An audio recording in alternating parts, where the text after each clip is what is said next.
Hello दोस्त, स्वागत है आपके अपने और हमारे YouTube channel new star coaching centre पर। तो चलिए, अभी जो हमारे चैनल को सब्सक्राइब नहीं किए हैं तो कर लीजिए। और चलिए, आज आप लोगों के लिए बहुत ही इम्पोर्टेंट चीज़, जो कि आज सभी विषय पढ़ लेते हैं लेकिन व्याकरण का कहीं से यानी कि उसको नहीं दिखता है, तो आप लोग के लिए हम लाए हैं व्याकरण। ठीक है, तो दिखाते हैं आपको इस व्याकरण में कि आखिर कौन कौन सा प्रश्न आ सकता है और किस तरह का आता है। और ये केवल मेन प्रश्न है, एक भी इधर उधर की प्रश्न नहीं है। ये ऐसा प्रश्न है जो कि आपके एग्ज़ाम, चाहे वो कंपटीशन एग्ज़ाम हो या फिर आपका क्लास का एग्ज़ाम हो, दोनों में ये पूछा ही जाता है। ठीक है, याद रखिएगा। तो चलिए करा दे रहे हैं, आप लोग ध्यान दीजिएगा। जिन शब्दों के अंत में आ आता है उन्हें क्या कहते हैं? तो उन्हें आकारांत कहते हैं। ठीक है, याद रखिएगा, उन्हें क्या कहते हैं? आकारांत। हिंदी वर्णमाला में आयोग वह वर्ण कौन से हैं? हिंदी वर्णमाला में आयोग वह वर्ण कौन से? पता है, ये यूपीएससी का यानी ये प्रश्न है। ठीक है, याद रखिएगा। ये कोई क्लास में ज़्यादातर नहीं आता है लेकिन कंपटीशन एग्जाम में ये ज़्यादा आता है। तो इसका आंसर जो है, राइट आंसर हो जाएगा आपका ये यानी कि ओ में अनुस्वर और ओ में विसर्ग वाला। ठीक है, वर्ण आयोग व वर्ण है। ठीक है, चलिए आगे लेके चलते हैं आपको। तो आगे जैसा कि आप लोग देख पा रहे हैं, 3 नंबर आप लोगों के लिए है कि हंस में जो अनुस्वर है, चिन्ह को क्या कहते हैं? हम लोग भी जानते हैं लेकिन कि फिर भी इसे शुद्ध रूप से जान लेते हैं, अनुस्वार। और उसके बाद है कि चाँद में जो ऊपर लगा है चाँद, चाँद में लगा, सॉरी यहाँ पे बिंदु नहीं दिया है। ठीक है, याद रखिएगा। तो लगा चाँद बिंदु चिन्ह कहलाता है क्या? तो इसे अनुनासिक कहते हैं मेन रूप से, लेकिन हम लोग कहते हैं चाँद बिंदु, है ना, लेकिन मेन रूप से इसे कहते हैं अनुनासिक। उसके बाद है भाषा की सबसे छोटी इकाई क्या है? भाषा की सबसे छोटी इकाई वर्ण है। वर्ण से ही बनता है आपका शब्द, और शब्द से फिर बनता है आपका यानी कि वाक्य। ठीक है, और उसके बाद चलिए आगे लेकर चलते हैं आप लोगों को। तो अगला जो प्रश्न है वो है हम लोगों का 6 नंबर से देखेंगे हम लोग। चलिए, तो 6 नंबर प्रश्न है कि जिन शब्दों में किसी प्रकार का विकार या परिवर्तन नहीं होता है उसे क्या कहते हैं? जिन शब्दों में किसी प्रकार का विकार या परिवर्तन नहीं होता है तो उसे क्या कहते हैं? उसे कहते हैं तत्सम। कार्य के होने का बोध कराने वाले शब्द को क्या कहते हैं? क्रिया। ठीक है, याद रखिएगा। ऐसे भी होता है जैसे कि क्रिया किसे कहते हैं, तो आपको जवाब देना है कि कार्य के होने का बोध कराने वाले शब्द को क्रिया कहते हैं। ठीक है, उसके बाद है भाषा के शुद्ध रूप का ज्ञान। ध्यान दीजिए, भाषा के शुद्ध रूप का ज्ञान किससे होता है? तो याद रखिएगा, व्याकरण से। ठीक है, उसके बाद है विशेषण। जिस शब्द की विशेषता बताते हैं उसे क्या कहते हैं? उसे कहते हैं विशेष्य। ठीक है, याद रखिएगा। चलिए अगला देखते हैं। इसी में हिंदी में लिंग का निर्धारण किससे होता है? तो हिंदी में लिंग का निर्धारण संज्ञा का होता है या संज्ञा से होता है। चलिए अगला प्रश्न देखेंगे हम लोग 11 नंबर से। तो 11 नंबर प्रश्न हम लोग देख पा रहे हैं कि क्रिया का मूल रूप क्या कहलाता है? क्रिया का मूल रूप धातु। अब मेन बात है, जैसे कि आपको बताते हैं क्या, जैसे कि खाना, ध्यान से देखिए, है ना, खाना। तो इसमें मूल धातु जो है, मूल धातु ये हुआ खा। ठीक है, ये ना नहीं। जैसे लिखना, पढ़ना, पढ़ना में मूल धातु क्या है, यानी धातु क्या है? तो पढ़। ठीक है, याद रखिएगा। उसके बाद है सर्वनाम के साथ प्रयुक्त होने वाली विभक्तियों होती है क्या? तो संश्लिष्ट होती है। ठीक है, याद रखिएगा। चलिए आगे बढ़ते हैं हम लोग। तो अगला प्रश्न है कि हिंदी में कारक चिन्ह कितने प्रकार के होते हैं? तो याद रखिएगा कि हिंदी में जो है कारक चिन्ह 8 होते हैं। ठीक है, कितने होते हैं? 8। लेकिन जब संस्कृत की बात करते हैं तो संस्कृत में कारक 7 होते हैं। ठीक है, और उसके बाद देखते हैं हम लोग संज्ञा कितने प्रकार के होते हैं। तो संज्ञा होते हैं 5 प्रकार के, और आप लोग को याद ही होगा पाँचों प्रकार का नाम। अगर नहीं है तो वो देख सकते हैं। आपका ये हो जाएगा संज्ञा, व्यक्तिवाचक संज्ञा, जातिवाचक और भाववाचक, समूहवाचक, द्रव्यवाचक। और यदि इसे विस्तार से समझना हो तो आप लोग जा सकते हैं, वीडियो के प्लेलिस्ट में आपको मिल जाएगा, थंबनेल के द्वारा देख लीजिएगा और फिर आप उस वीडियो को भी देख लीजिएगा। ठीक है, इसी चैनल पर मिल जाएगा आपको।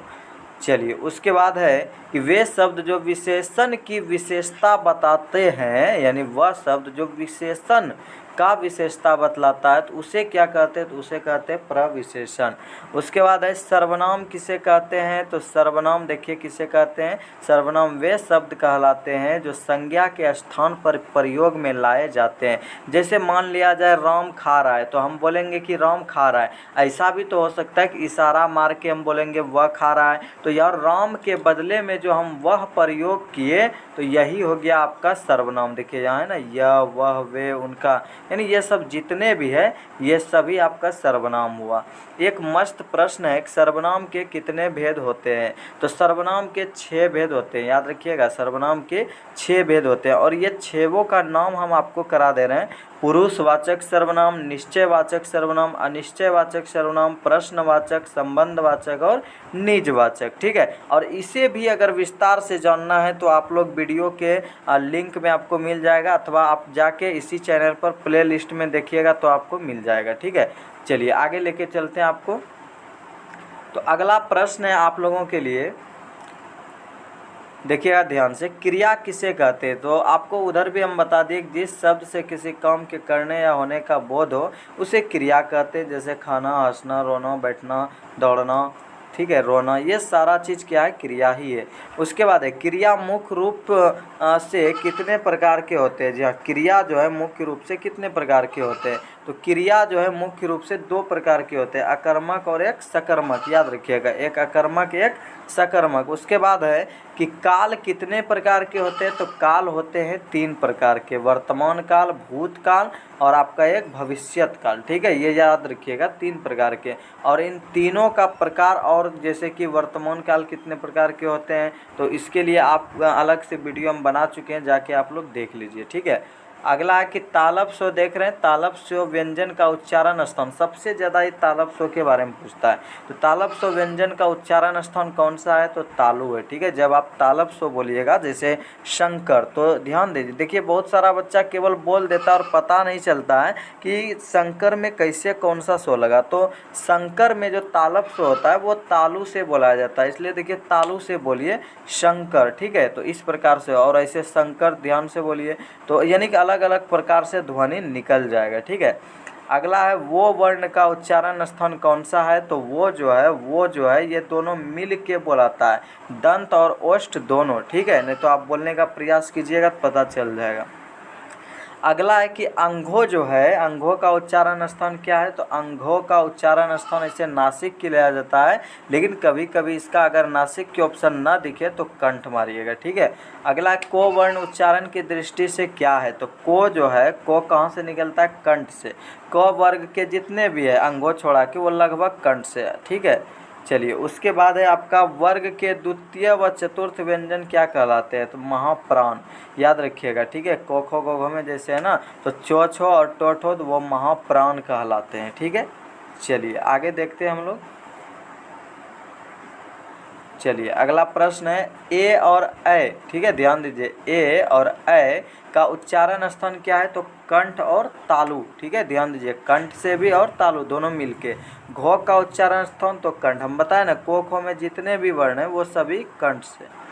को खो में मतलब केवल क वर्ग का, को खो ग घ अंघो। ठीक है, उसके बाद आपका है वर्ण के प्रथम, तृतीय व पंचम वर्ण क्या कहलाते हैं, तो उधर आपको द्वितीय और चतुर्थ बता दिए थे महाप्राण, और ये जितने हैं प्रथम, तृतीय, पंचम और प्रथम, तृतीय, पंचम, यानी कि प्रथम में आपका आ गया को खो, और तृतीय में आपका आ गया टोठो, और पंचम में आपका आ जाएगा क्या, पोफो। ठीक है, तो ये पूछ रहा है कि कौन सा है, तो ये अल्प प्राण है। ठीक है, उसके बाद है मात्रा के आधार पर मात्रा के आधार पर हिंदी स्वरों के 2 भेद कौन से है, तो एक है ह्रस्व, एक है दीर्घ। ठीक है, तो आप लोग पढ़ेंगे हर्ष सही दीर्घ, तो शुद्ध रूप से होता है ह्रस्व, यानी कि ये ह्रस्व और दीर्घ।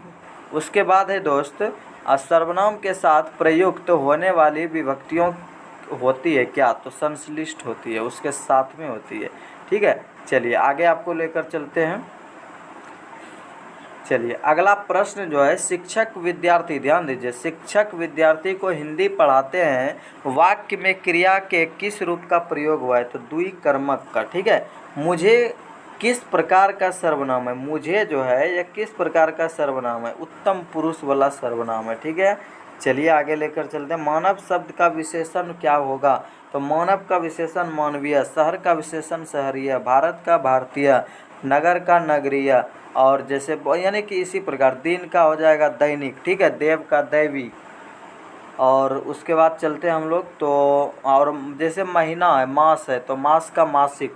चिड़िया आकाश में उड़ रही है, उस वाक्य में उड़ रही क्रिया किस प्रकार की है? तो अकर्मक है, ठीक है।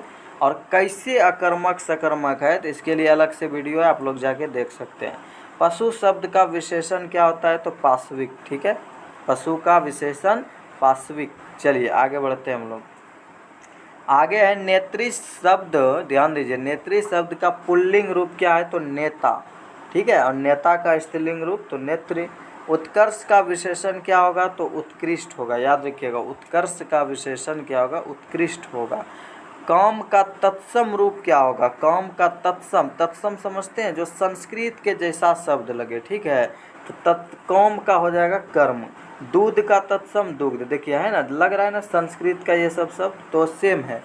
अगर उसके बाद है प वर्ग का उच्चारण मुंह के किस भाग से होता है? प बोलिए आप लोग ध्यान से, तो ओष्ठ से बोलाएगा, ठीक है, प जो है ओष्ठ यानी होंठ हिलेगा। चलिए उसके बाद देखते हैं हम लोग। चलिए उसके बाद है च छ ज झ व्यंजन के उच्चारण को मुखांगों के व्यवहार के आधार पर क्या नाम दिया गया? तो तालव्य नाम दिया गया, ठीक है। उसके बाद है मुझे किस प्रकार का सर्वनाम है? देखिए ये अभी उधर भी था, उत्तम पुरुष, ये मुझे वाला ज़्यादा पूछा जाता है ना। आगे लेकर चलते हैं आपको, तो वह धीरे धीरे आ रहा है वाक्य अव्यय के किस भेद के अंतर्गत आता है? तो क्रिया विशेषण। मानव शब्द से विशेषण बनेगा मानवीय। चलिए उसके बाद देखते हैं, चिड़िया आकाश में उड़ रही है, तो यह किस प्रकार का वाक्य है? तो अकर्मक। चलिए उसके बाद देखते हैं हम लोग आगे, बुढ़ापा, ध्यान दीजिए, बुढ़ापा भी एक प्रकार का अभिशाप है। इस वाक्य में बुढ़ापा शब्द की संज्ञा का भेद क्या है? तो भाववाचक है, ठीक है। आलस्य शब्द का विशेषण क्या है? तो आलसी। चलिए आगे बढ़ते हैं हम लोग। प्रवृत्ति का विलोम शब्द क्या होगा? ध्यान दीजिए, प्रवृत्ति का विलोम होगा निवृत्ति। अतरंग का विलोम क्या होगा? विलोम शब्द, अतरंग का विलोम शब्द क्या होगा? बहिरंग। गुप्त का विलोम शब्द क्या होगा? प्रकट। गुप्त मना छिपा हुआ, प्रकट मना सामने, प्रत्यक्ष। चलिए ये आपका हो गया समाप्त, ठीक है। और इसी प्रकार का क्लास 10th या किसी भी क्लास का ऑब्जेक्टिव सब्जेक्टिव मैथ जो भी आपको तैयारी करना है, तो आपको इसी न्यू स्टार कोचिंग सेंटर पर सब चीज़ मिल जाएगा, हर एक चीज़, ठीक है। और उसके बाद इस चैनल को आप लोग सब्सक्राइब करके ही जाए। जय हिंद दोस्त।